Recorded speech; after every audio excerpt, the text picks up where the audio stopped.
Hi friends, இங்கே பாருங்கள், இது ஒரு பழம். இது என்னென்னு கண்டுபிடிங்க பார்க்கலாம். பார்க்குறதுக்கு செர்ரி மாதிரி இருக்குது. தக்காளி குட்டியாக இருந்தால் எப்படி இருக்கும் அந்த மாதிரியும் இருக்குது. ஒருவேளை ப்ளம்ஸ் பழமா அப்படின்னு யோசிக்கிற மாதிரி இருக்குது. ஆனால் இது மூணுமே இல்லை. இது என்னன்னு நானே இன்றைக்கி தான் முதல்ல பார்த்தேன். இது நெல்லிக்காயம். அதாவது நம்ம பார்க்குறோம்ல, அரி நெல்லிக்காய், முழு நெல்லிக்காய், பச்சை நெல்லிக்காய், அந்த தான் நெல்லிக்காயில் வர மாதிரி அதோட காம்பு, அந்த நெல்லிக்காயில் இருக்கிற கோடுகள்லாம் தெரியுதா? க்ளோஸ்அப்பில் பார்த்தா தெரியும். இது நெல்லிக்காயம், கேரளாவிலேருந்து வருதான். சிவப்பு நெல்லியாம். இதுக்கு மருத்துவ பயன்கள் நிறைய இருக்கான். ஒன்றை சாப்பிட்டு பார்க்கலாமா?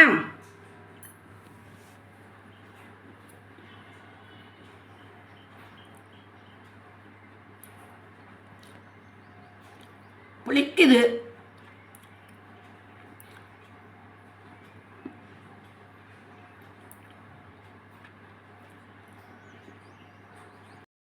இங்கே பாருங்கள், நான் பழத்தை முழுசாக சாப்பிட்டுட்டேன்.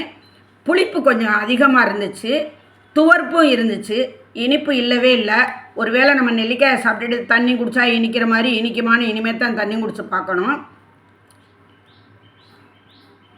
இந்த நெல்லிக்காயை நான் இன்றைக்கி தான் முதலாக பார்க்குறேன். நான் போடி நாயக்கனூருக்கு போயிருந்தப்போ அங்கே நான் ஒரு கடையில் இந்த நெல்லிக்காயை பார்த்து வீடியோ எடுத்துகிட்டு வந்தேன். வீட்டுக்கு வந்து நான் அதை கூகுள் பண்ணி பார்த்தப்போ தான் இதில் நிறைய மருத்துவ குணங்கள் இருக்குது அப்படின்னு போட்டிருந்தது. பழுக்கிறப்போ அதோட தோல் சிவப்பு நிறத்தில் மாறுமா. ரொம்பவும் அரிய வகையான இந்த நெல்லிக்காயில் வைட்டமின் சி, நார்ச்சத்து, தாதுக்கள் மற்றும் ஆன்டி ஆக்சிடென்ட்டுகள்லாம் நிறைந்திருக்கான். நோய் எதிர்ப்பு சக்தியை அதிகரித்து செரிமானத்துக்கு உதவுறதுன்னு மருத்துவ குணங்கள் நிறைய இருக்குதான். திண்டுக்கல், திருப்பூர், கொல்லிமலை போன்ற பகுதிகளில் தான் சாகுபடி செய்யப்படுதுன்னு போட்டிருந்தது. மருத்துவத்துறையில் ஆன்டி ஆக்சிடென்ட் மருந்து தயாரிப்பில் இந்த சிவப்பு நெல்லிக்காய்கள் முக்கிய பங்கு வகிக்குதான். இந்த நெல்லிக்காயை எல்லாருமே பாருங்கள். இதை பார்த்தவங்களும் இதை வாங்கி சாப்பிட்டவங்களும் உங்களுடைய அனுபவத்தை கமெண்டில் சொல்லுங்கள். இதை கிரான்பெரின்னு சொல்கிறாங்க. சொல்ல மறந்துட்டேனே, இந்த நெல்லிக்காயோட விலை ஆப்பிளோட விலையெல்லாம் விட அதிகமாக இருக்குது. கிலோ 200 ரூபாய்ங்க.